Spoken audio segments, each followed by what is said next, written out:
Assalamualaikum warahmatullahi wabarakatuh. Waalaikumsalam warahmatullahi wabarakatuh. Nuhun kasadayana atas lengkap dina acara ieu. Abdi ngepangkeun ngepangkeun abdi pakai skandar dia abdi sebagai pos tim moderator Pak Agung Sukandi sareng pematerina Pak Dandi Rusdani SPD. Nah acara ieu panginten bade maparkeun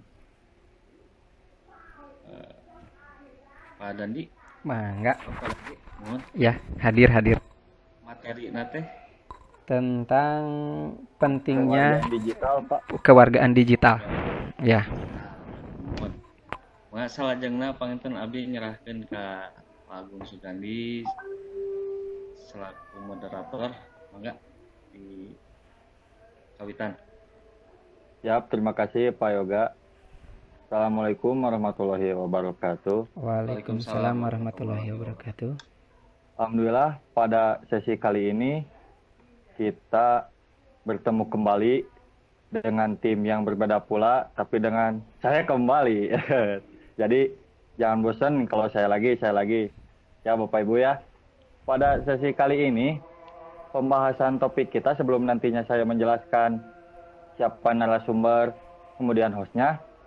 Ini topiknya menarik sekali tentang kewargaan digital. Biasanya kewargaan itu dengan tatap muka atau dengan berinteraksi langsung. Tapi sekarang kewargaan dilakukan secara digital. Wow, apa itu kewargaan digital?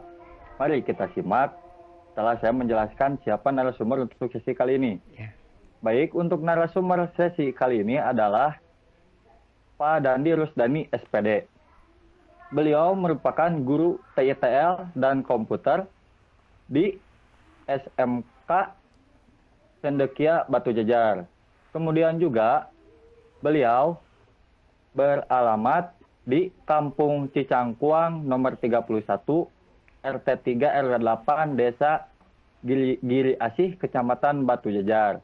Mungkin Bapak Ibu barangkali yang nantinya ada di lokasi tersebut bisa menghubungi Pak Dandi. Kemudian untuk host sendiri adalah Pak Yoga atau Pak Yoga Iskandar. Ada sedikit cerita sebelum saya memberikan nantinya atau menyerahkan untuk sesi pemateri. Hal yang paling menurut saya yang paling mengharukan, paling membanggakan juga adalah bahwa pada saat saya sekolah SMK dulu, kurang lebih masuk pas tahun 2013 dan lulus angkatan 2016, Pak Pratayoga Iskandar adalah kaprog jurusan RPL pas saya masuk di SMK Pasundan 2 Cianjur. Tapi untuk sesi kali ini, alhamdulillah saya bisa masuk dan bisa menjadi teamwork bersama beliau. Aduh, sungguh sebuah kebanggaan. Saya juga ini sampai gemetar, sebuah keharuan. Pokoknya mah gak bisa dijelasin dengan kata-kata. Yang intinya terima kasih kepada Pak Yoga atas dulu yang sudah berengek gitu nama. Karena khusus untuk saya sendiri dan angkatan saya sangat-sangat luar biasa pada waktu itu. Tapi untuk sekarang alhamdulillah saya bisa membuat sedikit membuat Pak Yoga bangga bahwasanya yang dulunya pas SMK mungkin Pak Yoga tidak terpikir saya akan menjadi seperti ini, tapi alhamdulillah sekarang bisa menjadi pembuktian bahwasanya saya bisa sejajar dan bahkan saya bisa menjadi teamwork bersama Pak Yoga dan juga bersama Pak Dandi. Ya. Terima kasih Pak Yoga atas ilmu yang dulu yang tadi berikan. Kemudian juga untuk mempersingkat waktu, sekarang kan kita masuk pada sesi kewargaan digital. Untuk lebih jelasnya, saya menyerahkan kepada Pak Dandi Rusdani SPD selaku narasumber pada sesi kali ini. Silakan Pak Dandi. Mohon. Oke, terima kasih kepada Pak Moderator, Bapak hilap deh. Pak Yoga. Pak Yoga, Pak Yoga. Pak Yoga, Siap. astagfirullah, punten Pak Yoga ya. Nyaan gempeur teh nyaan. Oke. Alhamdulillahirabbil alamin. Hari ini saya mendapat kesempatan sebagai pemateri. Saya sedikit konfirmasi dulu, materinya sudah saya sharing, sudah terlihat Bapak Ibu? Ya, siap. Udah terjelas Sudah. Pak Oke. Dandi. Iya, sudah muncul di Ya. Dandi. Oke. Alhamdulillah hari ini saya sengaja ingin mengangkat judul pentingnya tentang kewargaan digital karena tidak mengungkiri yang kita tahu termasuk pelatihan ini gitu ya, yang namanya arus digitalisasi atau Internet of Things atau apalah itu ya, banyak istilahnya, ada revolusi industri 4.0 gitu. Bahwa dijelaskan gitu, tidak diungkiri arusnya itu sangat kuat. Nah, dari sini kita bisa mengeksplor apa yang namanya teknologi. Nah, tapi ada hal yang dasar yang harus selalu kita ingat. Nah, di sini akan dijelaskan bagaimana yang namanya kewargaan digital gitu ya. Sebelum masuk ke materi, sering kita lihat juga di berita atau di Facebook atau di media sosial yang lainnya gitu ya. Sangat banyak dampak negatif yang kita terima hari ini tentang arus digital ini. Salah satunya internet, khusus kita sebagai guru kita tahu sendiri gitu ya, bagaimana murid-murid kita menggunakan internet itu banyak yang menyalahgunakan. Entah ada yang judi online, ada pornografi, ada bully, caci maki dan lain sebagainya. Maka di sini saya sengaja mengangkat kewargaan digital itu untuk menjelaskan kembali dasar-dasarnya, apa yang harus kita lakukan, apa yang harus diketahui oleh masyarakat digital, masyarakat di dunia maya gitu ya. Oke, kita coba. Nah, untuk materi kali ini saya hanya membatasi 4 komponen saja. Pertama, kita akan mengenal apa itu kewargaan digital. Terus berikutnya, apa saja komponen kewargaan digital. Berikutnya ada manfaat kewargaan digital. Dan terakhir ada think. Nah, apa itu think? Nanti kita jelaskan ya. Oke, yang pertama saya akan maju ke, kita mengenal dulu apa sih kewargaan digital itu gitu ya. Kalau secara, karena kebetulan saya mengajar SIMDIK, saya itu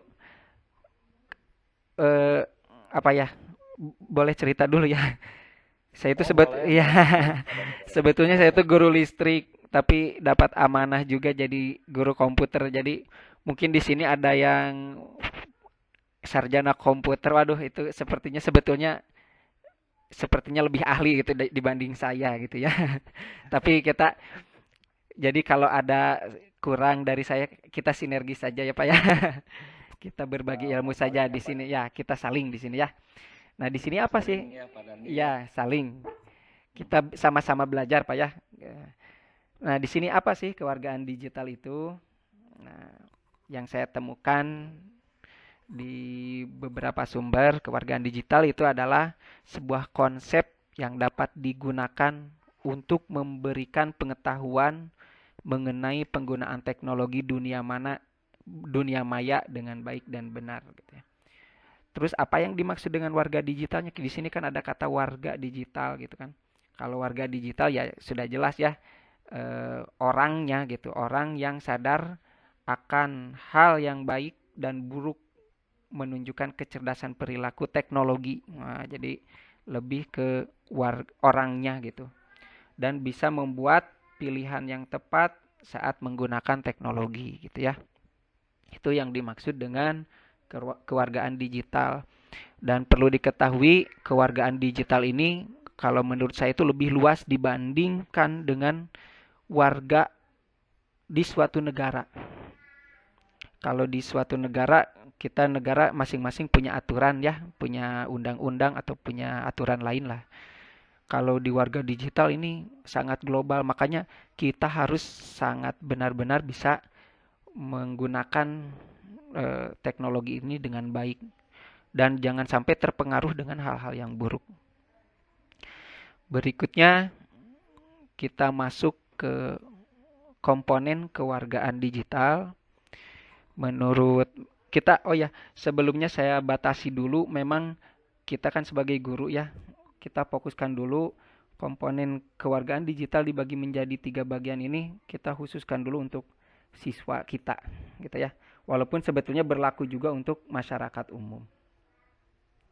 Komponen kewargaan digital dibagi menjadi 3, ini sumber dari Mendikbud. Yang pertama adalah lingkungan belajar. Yang kedua adalah lingkungan sekolah. Dan yang ketiga adalah lingkungan luar sekolah. Nah, kita akan bahas satu-satu, di mana nanti setiap dari 3 bagian ini dibagi menjadi 3 bagian lagi gitu ya. Oke, next kita masuk. Pertama adalah lingkungan belajar. Di lingkungan belajar, kita pertama mengenal yang namanya akses digital. Ya, akses digital ini menjelaskan bahwa semua orang mempunyai hak menggunakan teknologi. Ya, jadi semua orang mempunyai hak menggunakan teknologi, tapi tidak semua orang mempunyai kesempatan yang sama untuk menggunakan teknologi. Ya, ini bisa, ya kita tahulah ya, ada faktor ekonomi dan faktor lain-lain lah. Ada yang memang tidak suka dengan, ada yang menjauhi dengan menjauhi arus modern, ada orang yang seperti itu gitu. Tidak menggunakan haknya gitu ya.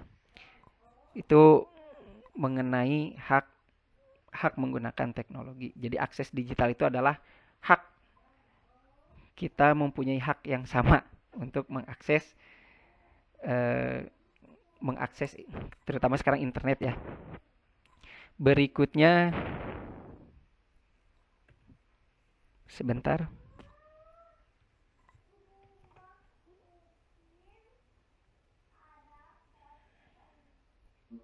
Pak Dandi masuk kembali. Iya, oke. Halo. Terdengar suaranya, Pak? Halo.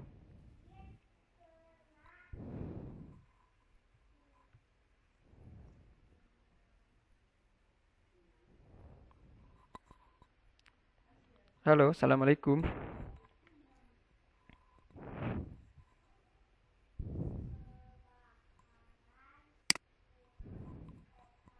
Kayaknya lost koneksi lagi, Halo. Pak ya. Oh iya, halo. Nah, Terdengar, Pak? halo, Pak Dandi. Terdengar, Pak? Ya, siap. Oh iya, alhamdulillah. Ada, Pak. Ya. Masuk lagi ya. Iya. Ya, Ya, maaf. kembali, Pak. Oke, maaf ada gangguan teknis. Ya, Berikutnya kita masih di lingkungan belajar. Ada yang namanya komunikasi digital. Ini dimaksudkan bahwa setiap warga diharapkan mengetahui jenis-jenis komunikasi dan mengetahui kelebihan dan kekurangan masing-masing. Ini sebetulnya sama pengetahuan yang sudah sangat umum di kalangan manusia zaman sekarang gitu ya. Nah, di sini ada jenis-jenis komunikasi. Yang pertama kita ketahui jenis komunikasi itu pertama ada namanya komunikasi sinkron video call. Salah satu contohnya seperti menggunakan WhatsApp, atau kita juga ini masuknya video call bukan Pak ya? Sinkron. Ini masuk ke ini ranah video call juga ini. Iya. Iya gitu ya. Conference. Oh ya, lebih ke conference ya. video conference ya, ya. Nah, di sini yang dimaksud sinkron itu berarti langsung jadi real time gitu ya. Berikutnya jenis-jenis komunikasi berikutnya ada yang namanya sinkron chat. Itu bisa melalui via WhatsApp dan lain-lain kita tahu, tapi yang ini chat juga sebetulnya bisa sinkron bisa asinkron ya. Berikutnya ada komunikasi sinkron call atau ya sambungan telepon lah langsung. Berikutnya lagi ada yang namanya asinkron video. Nah, kalau seperti asinkron video ini kita bisa komunikasinya mungkin melihat rekaman video pembelajaran atau apa ya seperti itu. Ada juga asinkron chat seperti yang tadi yang saya jelaskan dan sebetulnya masih banyak dan nah itulah jenis-jenisnya sudah pada tahu sebetulnya ya. Itu tentang komunikasi digital. Next berikutnya adalah nah ini yang mulai banyak perkembangan tuh di sini yaitu literasi digital. Apa yang dimaksud dengan literasi digital adalah proses belajar mengajar mengenai teknologi dan manfaatnya, gitu ya. Di sini saya menemukan sebuah poster yang lumayan bagus, gitu ya. Apakah literasi digital, gitu? Itu merupakan kecakapan menggunakan media digital dengan beretika dan bertanggung jawab untuk memperoleh informasi dan berkomunikasi. Jadi literasi digital membuat kita mampu untuk berpikir kritis, kreatif, dan inovatif, gitu ya. Terus bisa memecahkan masalah, berkomunikasi dengan lebih lancar, dan berkolaborasi dengan lebih banyak orang. Salah satu contohnya ya program ini gitu. Betapa kita rasakan manfaatnya langsung gitu ya. Seperti program VCT ini. Kita masuk ke komponen berikutnya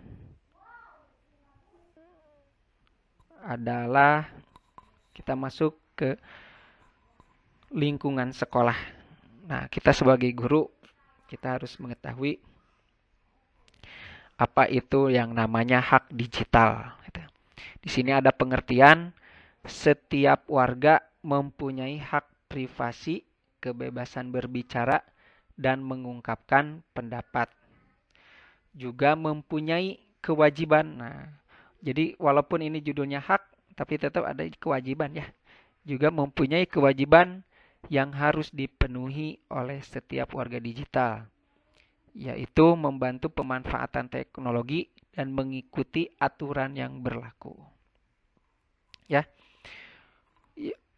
Apa saja sih hak-hak digital itu? Nah, yang saya temukan di sumber lain, hak digital itu yang pertama adalah tadi seperti pengertiannya yang di lingkungan belajar ya, ada akses internet, right to access itu hak kita.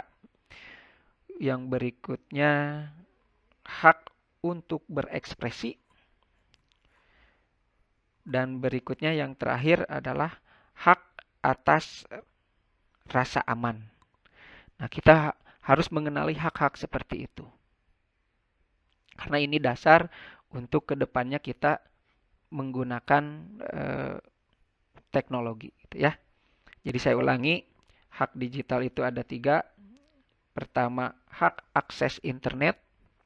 Yang kedua adalah hak untuk berekspresi.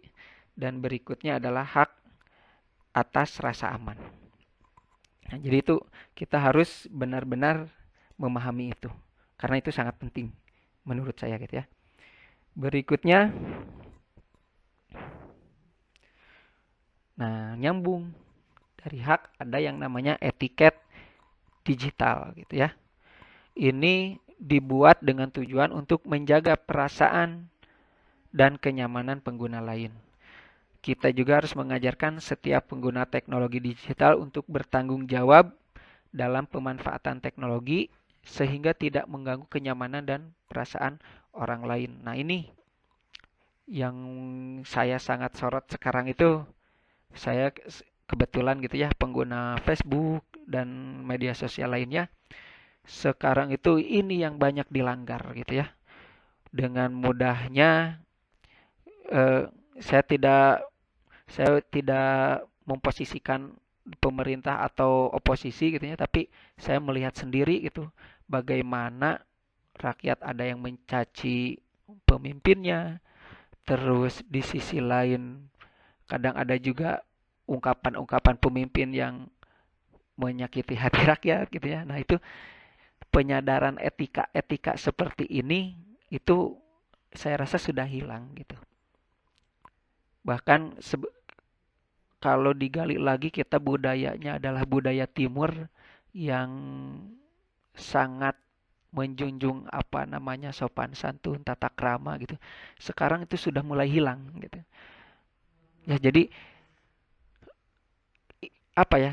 Ini penyadaran seperti ini harus digalakan lagi menurut saya gitu ya. Kenapa saya mengangkat materi ini? Saya ingin eh, etika manusia Indonesia itu malah harusnya dimunculkan dan ditunjukkan kepada dunia gitu. Bukan kita yang terpengaruh oleh dunia lain, dunia lain. Ya, dari dunia barat gitu lah, kebanyakan barat gitu ya. Seperti itu. Ya. Berikutnya, nah, masuklah ke yang namanya keamanan digital. Di sini warga digital harus berhati-hati menjaga informasi dari pihak yang tidak bertanggung jawab. Ini sangat berkaitan semua ya. Keamanan digital ini sudah banyak juga kasus-kasus penipuan atau apa. Kita harus benar-benar bisa menyimpan secara hati-hati privasi kita, data-data kita gitu ya. Kadang tidak di internet bisa juga ada yang ya hack atau apa gitu ya. Kita harus benar-benar hati-hati lah. Seperti itu. Atau pernah pengalaman juga, ini pengalaman pribadi gitu ya. Walaupun semi lah, bukan pure digital gitu. Ada yang nelpon memberikan PIN Gojek gitu kan. Terus minta disebutkan tepira gitu nya, cuman nyebutin aja ternyata bisa menguras apa namanya? menguras GoPay kita gitu nya. Tepira jadi pak pinter-pinter gitu aya nama nu bager jeung nu jahat teh sigana teh gitu. Ya. Nah, ini keamanan digital ini kita benar-benar di sisi lain kita terus harus bisa mengikuti yang namanya teknologi supaya kita juga bisa meningkatkan terus keamanan kita gitu supaya tidak tertipu atau dihack atau apa gitu ya. Berikutnya masih di komponen kewargaan digital, kita masuk ke lingkungan luar sekolah. Nah, ini sudah sebetulnya berlaku juga sih untuk bukan hanya siswa gitu ya. Di sini ada yang namanya hukum digital, mengatur etika pengguna teknologi dalam masyarakat. Alhamdulillah di Indonesia ini kita sudah ada undang-undang ITE gitu ya. Jadi kita harus sangat berhati-hati dalam menggunakan teknologi atau dalam menggunakan internet gitu ya. Ini saya mendapatkan poster lagi yang dari internet juga sih sebetulnya gitu ya.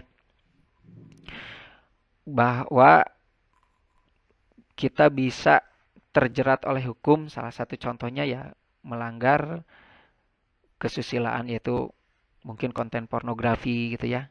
Berikutnya ada penghinaan dan pencemaran nama baik, atau ada juga pemerasan atau mengancam, ada merugikan konsumen, ada penjudian, dan ada konten permusuhan isu sara. Itu sangat banyak dan memang sekarang sangat banyak gitu. Jadi tidak heran, tidak aneh kalau sekarang banyak juga orang yang ditangkap gara-gara internet gitu. Bahkan yang sangat miris, ketika corona seperti ini pun masih saja digunakan untuk caci maki gitu ya antara pemerintah dan oposisi, masih ada saja seperti itu. Padahal kalau saya berpikir, aduh kenapa tidak sinergi saja. Sekarang kita mengalami bencana itu bukan Indonesia saja, dunia gitu kan. Kenapa tidak sama-sama kita bersinergi untuk mengatasi itu gitu. Malah yang saya lihat di media sosial itu malah banyak ributnya gitu. Nah itu ya, maka tidak heran hukum digital sangat diperlukan di sini gitu ya. Banyak juga yang ditangkap gara-gara menyebar berita hoax gitu. Next. Nah, ini ada juga sekarang sudah, nah itu ya, yang namanya digital itu bisa mulai menggantikan semua aspek. Ada juga yang namanya transaksi digital gitu. Di sini kita sudah mengenal adanya jual beli online. Ya, jual beli online. Apalagi kebetulan lagi kasusnya corona gitu ya. Sekarang itu banyak banyak jasa online yang yang menawarkan gitu jasanya gitu untuk Memanfaatkan situasi ini. nah nah gitu ya. Jualan masker seueur Pak ini Pak. Iya, Seperti itu. jelas, jelas, Nah, jelas. seperti itu gitu. Tapi di sisi lain ya ini keuntungan juga sebetulnya ya. Ini transaksi digital ini sebuah keuntungan juga, kemudahan, tapi di sisi lain kita harus mengetahui juga resiko dan keuntungannya gitu ya. Hati-hati juga ya itu kembali tadi, hati-hati juga ada penipu atau apa gitu ya. Transaksi digital. Berikutnya, nah ini juga kadang kita melupakan, kita berjam-jam sering melihat gadget, terus di depan laptop gitu ya. Tanpa sadar, sebetulnya itu juga salah satu faktor untuk merusak kesehatan kita gitu ya. Di sini ada juga kesehatan digital. Ada beberapa hal yang dapat mengancam kesehatan. Untuk itu kita harus menyadari bahaya yang dapat ditimbulkan teknologi digital. Banyak kasus eh, apa ya? Banyak kasus yang terjadi di Indonesia ini yang kesehatannya terganggu gara-gara gadget gitu ya. Apa ya? Sekarang banyak mendengar kita istilahnya tuh kaum rebahan gitu. Nah, itu tidak sehat sebetulnya. Kalau kita sadari maka ya kita harus pintar-pintar juga menjaga ini kesehatan mata, kesehatan badan semua gitu ya. Kita harus imbangi juga sebetulnya. Kita harus mengimbangi eh, apa penggunaan digital ini dengan ya fisik kita juga harus dijaga juga gitu ya. Oke, berikutnya kita masuk ke manfaat kewargaan digital. Nah, ini manfaatnya itu yang saya dapat sebetulnya ini bisa juga cari di internet. Saya dapat di buku sumber juga ini sebetulnya.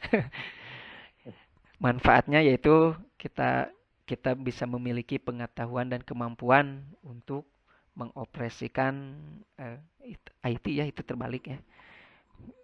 Berikutnya mengekspresikan sebuah ide atau gagasan berkarakteristik pribadi, ide maupun tujuan yang tertuang di dunia maya. Nah ada tapinya, sifat dunia maya yang tidak mempertemukan individu-individu tersebut, maka secara tidak langsung mendorong makin menipisnya, bahkan hilangnya norma-norma sopan santun, rasa tanggung jawab, dan etika saat berkomunikasi.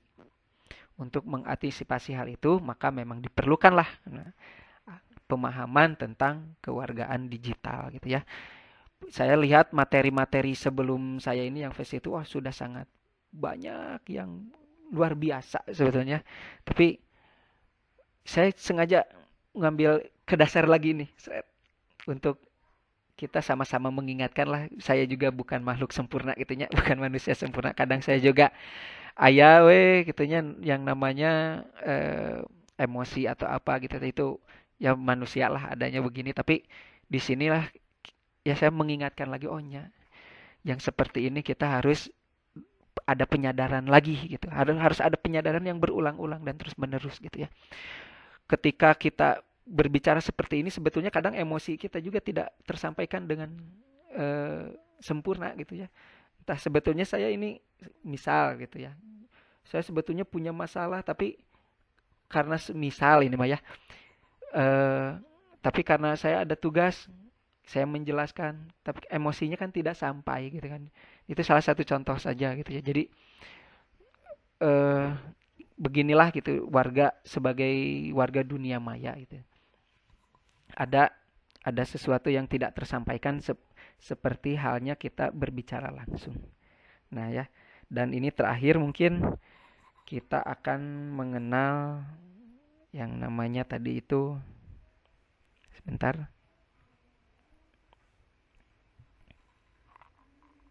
Nah, ini think. Ini sebetulnya sudah sudah lama dikenal tentang think ini, yaitu merupakan tata krama untuk menjadi warga digital yang baik dan benar. Kita telah menyadari pentingnya kewargaan digital. Nah, tata krama komunikasi sinkron juga berkesinambungan dengan menggunakan konsep think.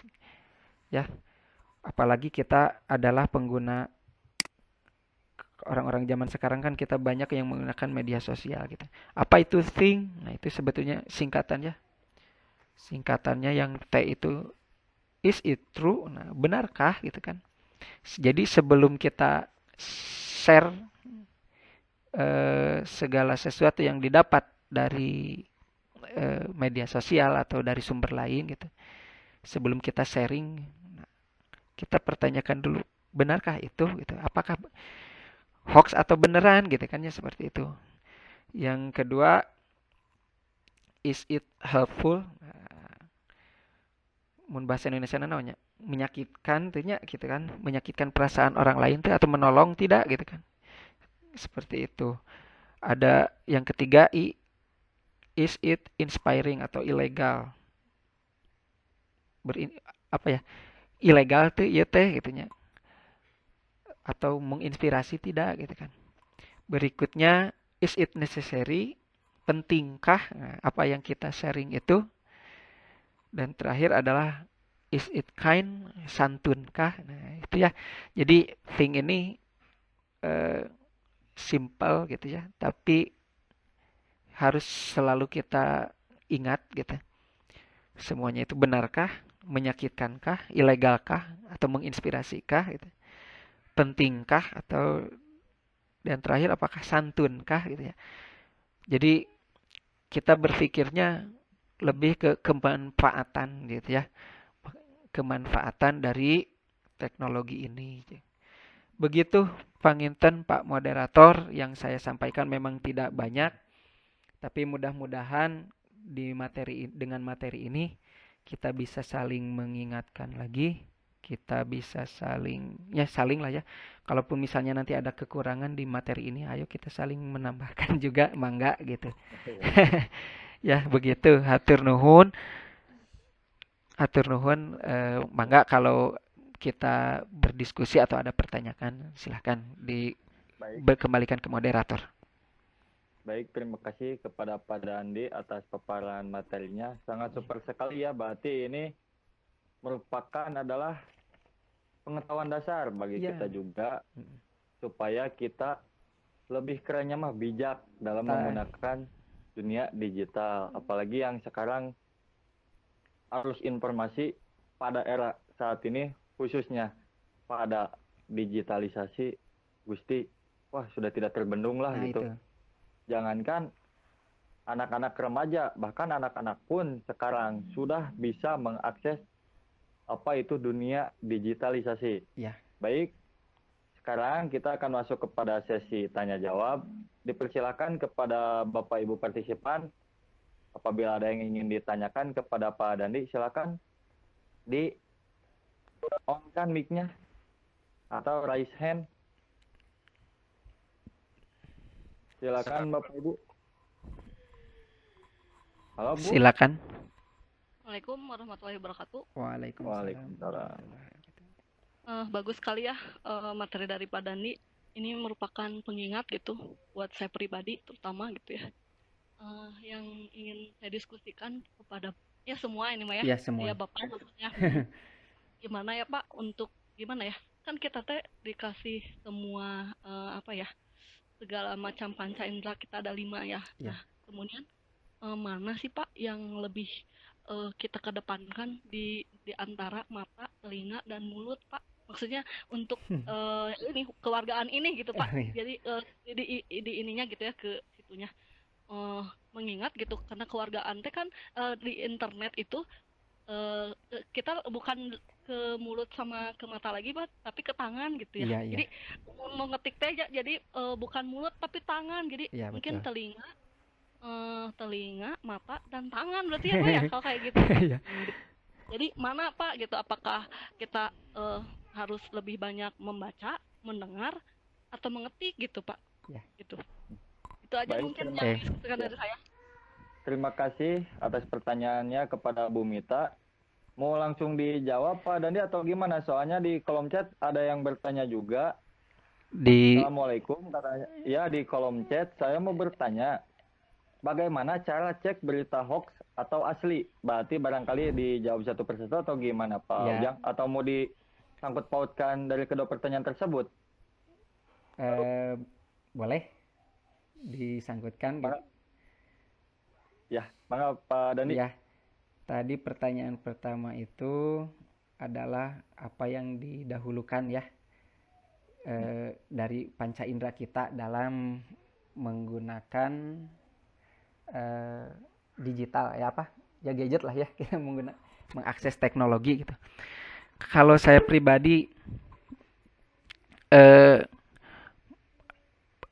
apa ya sebelum ke panca indera ada yang harus kita rem dulu yaitu di otak dari pemikiran dan rasa gitunya. Kalau kita benar-benar dewasa gitu sebelum ketika mendapat berita yaitu kembali tadi ke yang think tadi berpikir dulu manfaat gak semuanya gitu kan sebelum menyebarkan gitu ya. Tapi ya itu karena tidak terbendung ya mata langsung melihat, telinga langsung mendengar gitu ya. Maka kalau di dalam agama saya, agama Islam memang harus ada yang namanya tabayun. Ya, tabayun itu benar-benar sebelum kita mempercayai berita kita cek dulu. Nah, nyambungkan pertanyaan kedua apanya? Ya, Kita dari Bu Nita. ya kita cek dulu apa? Kita cek dulu apakah berita itu benar atau hoax gitu ya. Kalau nah itu kelihayan kita dalam hidup lahnya untuk bertabayun ini karena tabayun juga kita kadang tabayunnya lagi teh ke teknologi lagi ada yang kayak gitu ya. Malah jadi adu argumen ada yang seperti itu gitu. Maka disinilah kita pentingnya menyeimbangkan dengan sosial di dunia nyata gitu. Salah satu contohnya kebetulan saya di di Cangkora itu kebetulan di pesantren Al-Bidayah gitu ya. Karena di pesantren itu jaringan ulama, jaringan santri itu kuat.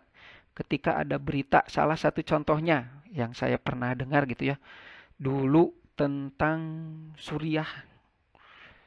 Di Suriah begini begitu banyak sampai seluruh Indonesia tag wah save Suriah gitulah ya sampai ada yang seperti itu di mana sih Aleppo gitu ya kalau nggak salah dulu save Aleppo katanya.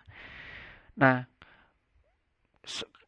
karena sekarang itu resonansinya sangat tinggi gitunya menyebar langsung ke seluruh Indonesia.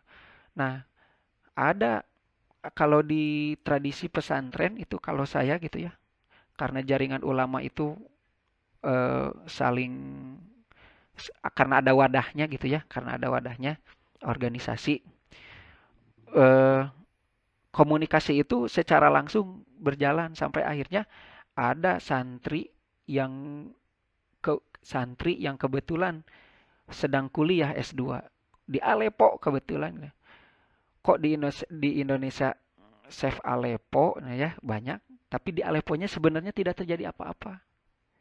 Nah, sampai ada seperti itu gitu Indonesia itu karena belum apa-apa udah rame duluan gitu ya. Padahal ketika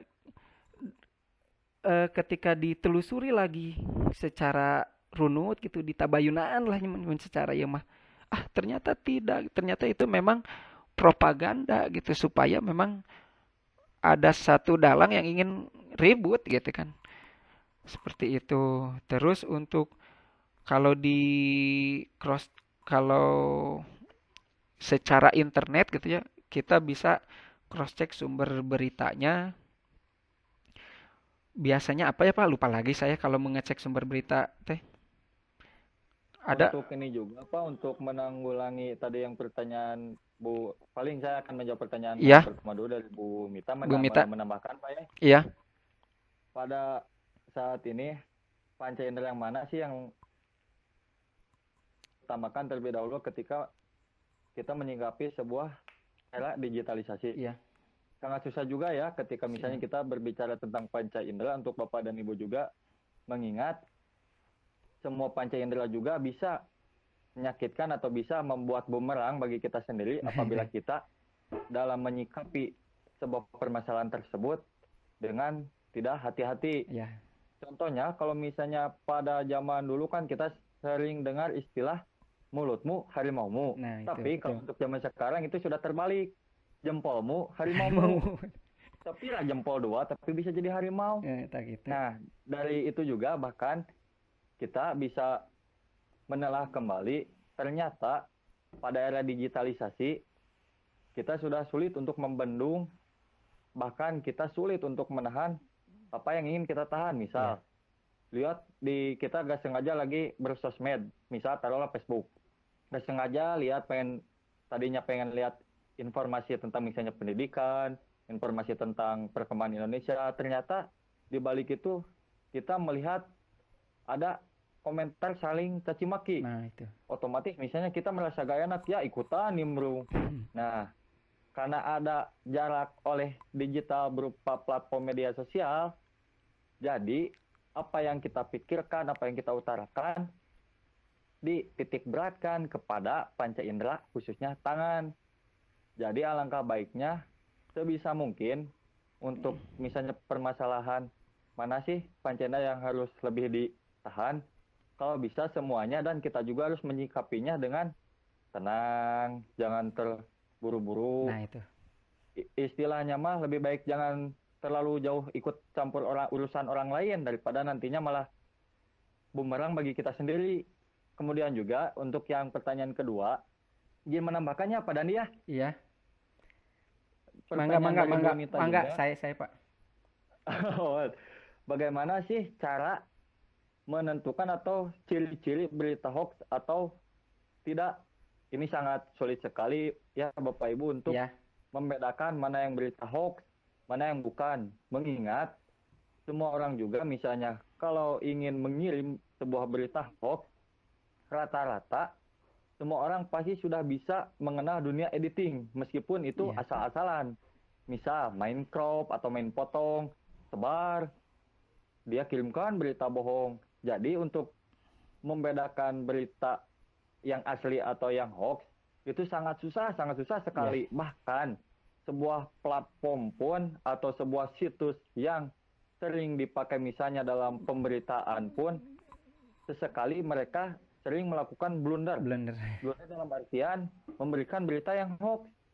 Termasuk ini juga kalau misalnya kita telaah perihal informasi jumlah korban COVID-19 di dunia, ini ada kejanggalan sebenarnya. Kalau misalnya kita lebih menelaah, kan ini substansinya adalah tentang digitalisasi. Ada yang menurut saya paling janggal adalah di Cina. Mengapa di Cina jumlah korban positif corona lebih sedikit dibanding dari negara-negara yang lainnya? Padahal wabah tersebut asal muasalnya katanya berasal dari Cina sendiri. Bahkan itu juga kalau misalnya kita ngobrolnya misalnya dalam artian kan kita gak boleh keluar rumah, di rumah aja, tetap kita harus mengikuti anjuran pemerintah. Jadi ketika kita misalnya sharing bersama teman, baik video call, baik misalnya chat, kita juga suka bingung bahkan aneh gitu untuk menyikapi sebuah era digitalisasi. Intinya mah kita harus bijak. Jadi bijak juga jangan hanya bayar pajak gitu, tapi menyikapi Ya, digitalisasi juga harus bijak. Kurang lebih seperti itu Pak Dandi. ya, Tapi ini leres, ada leres. pertanyaan lagi Mohon. yang Tapi kalau Pak dari Sekadik, Pak Ujang. sebetulnya kalau secara tadi yang pertanyaan kedua ya, sebetulnya kalau secara aplikasi juga untuk ngecek kebenaran, Ah, ah. cross checknya ada juga sebetulnya aplikasinya, Ada Pak. ya aplikasi bawaan Google, Google News namanya gitu ya. Cuman ya itu Oh, masih saya juga masih cang mah aya gitunya, tapi ya ini ya hanya sekedar informasi saja gitu. Terus untuk verifikasi gambar juga ada, dan cek URL berita juga ada. Sebetulnya ada juga sih ini. Tapi mungkin ya. waktu ya Pak ya.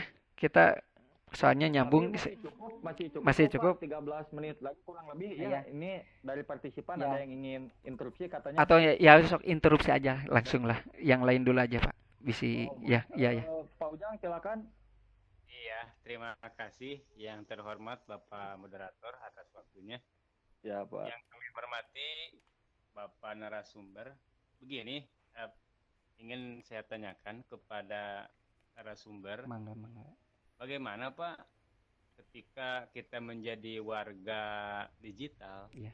Kadang kan tadi ada hak-hak kita yang dirampas oleh orang lain. Mm-mm. Supaya akun kita atau data kita aman di dunia digital, itu langkah-langkah apa saja untuk supaya data kita itu tidak bisa oleh orang lain disalahgunakan.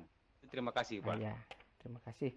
Pertanyaan yang sangat bagus dan sangat berat sebetulnya.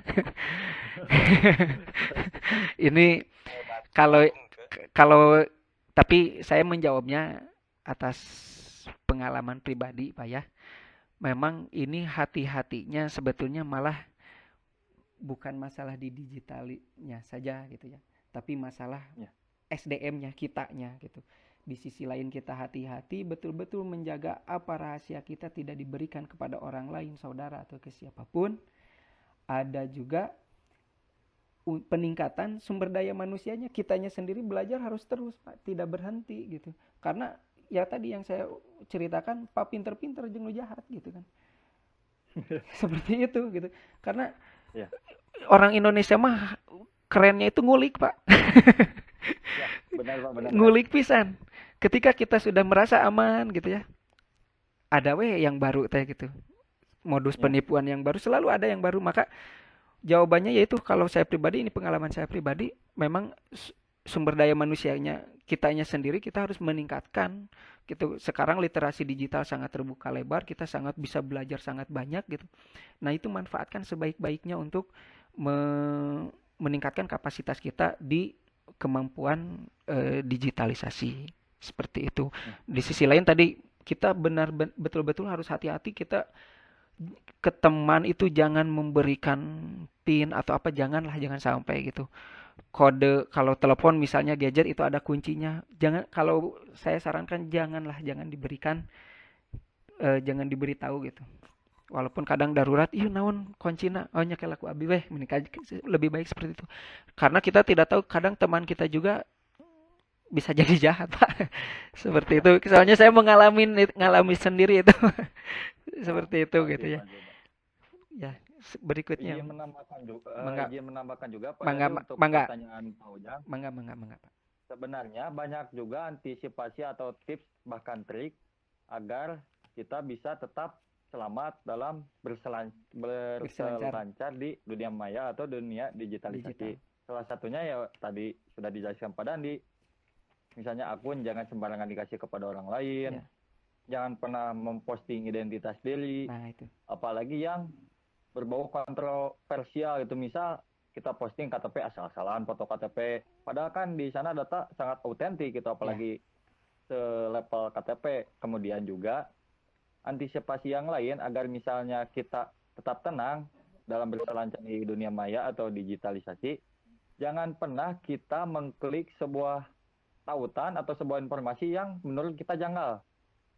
Jadi antisipasinya apabila kita mengklik itu nantinya resiko yang fatal yang bisa kita dapatkan adalah pertama laptop. Misalnya kita ketika mengakses pakai laptop bisa dimasuki oleh orang lain, berarti orang lain bisa mengendalikan laptop kita. Sebenarnya itu juga bisa diatasi. Kemudian juga misalnya kita dari, kan banyak nih berita-berita atau informasi di WA, misalnya dapat pulsa gratis, klik ini misalnya. Pembelajaran online, tapi domainnya yang aneh, klik ini. Ya. Nah, dari situ kita harus benar-benar bisa membedakan dan harus bisa mengetahui dalam artian kalau misalnya menurut hati kita janggal, kita jangan. Kalau misalnya menurut hati kita, oh ini mah aman, lakukan. Tapi itu juga misalnya gak sesuai insting kita, misalnya itu aman, berarti aman. Tetap juga intinya dalam menyikapi dunia digitalisasi harus disikapi sangat-sangat baik gitu. Soalnya mengapa? Takutnya nantinya yang ditakutkan bukan hanya misalnya identitas kita terbongkar atau misalnya rahasia-rahasia kita terbongkar, tapi yang lebih fatal adalah nanti itu penyalahgunaan identitas kita gitu. Kan sudah banyak juga korban-korban misal yang penyalahgunaan yang tadi misalnya pakai GoPay, pakai OVO, Iya. Laku-laku, dan masih banyak juga yang lainnya kejahatan yang dari situ. Jadi intinya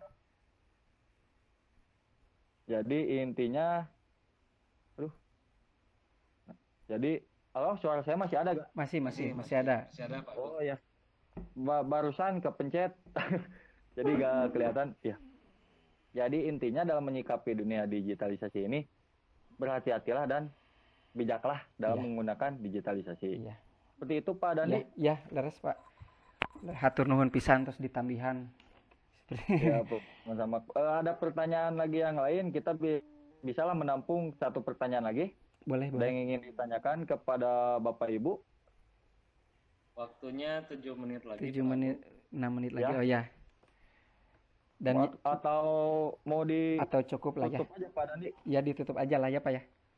Tutup aja ya. Tutup aja boleh. Dikarenakan waktunya 7 kurang lebih sekarang 6 menit lagi. Ya, betul. Terima kasih kepada Pak Dandi sebagai narasumber. Ya, sama-sama. Silakan. Oh iya, siap. Alhamdulillah pada sesi kali ini diskusi perihal tentang kewargaan digital sangat interaktif. Kemudian juga ini merupakan pemahaman dasar kita dalam menyikapi sebuah digitalisasi. Maka dari itu ditambah waktu sudah tidak mencukupi karena mungkin yang lainnya akan siap-siap kepada sesi yang lain. Saya ucapkan terima kasih banyak kepada para panitia, kepada para peserta yang sudah hadir pada meeting room ini. Saya ucapkan terima kasih banyak.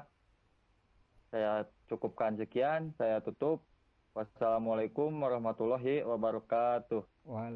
Waalaikumsalam warahmatullahi wabarakatuh. Terima kasih Silakan banyak Pak Yoga. kepada Pak Agung Sugandi, kepada Pak Dandi Rusdani yang telah memaparkan semua materinya, apalagi moderator kita hari ini ya, artis of the month.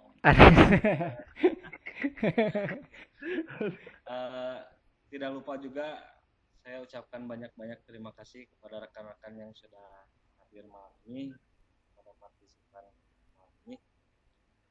Semoga materi yang dipaparkan hari ini sangat bermanfaat untuk kita semua. Pak Dandi, terima kasih banyak Pak Dandi. Sama-sama Pak Yoga. Mungkin untuk hari ini dicukupkan sekian. Tidak lupa juga saya mengingatkan buat rekan-rekan partisipan untuk mengisi presensi untuk hari ini. Ya. Mungkin untuk acara hari ini kita cukupkan sekian. Kita lanjut karena akan ada materi selanjutnya yang akan dipaparkan di sesi yang jam 8 ya. Ya, sesi 6. Ya. Terima kasih kepada semuanya. Saya sebagai host sekian semuanya. Assalamualaikum warahmatullahi wabarakatuh. Waalaikumsalam warahmatullahi wabarakatuh. Ya, terima kasih Bapak. Terima kasih khususnya narasumber Pak Ustadz Dandi telah mengingatkan kita. Ya, kita tahulah warga digital kita itu ya literasinya masih rendah, sedangkan daya bulinya tinggi gitu. Jadi ya selalu chaos itu di medsos itu. Tidak bisa panjang lebar karena akan ada sesi selanjutnya. Sekali lagi terima kasih banyak. Alhamdulillah berjalan dengan lancar. Wassalamualaikum warahmatullahi wabarakatuh. Saya pamit ya Waalaikumsalam. Bapak Ibu. Iya. Mau ke room selanjutnya. Iya. Terima kasih, Coach. Waalaikumsalam warahmatullahi wabarakatuh. Udah.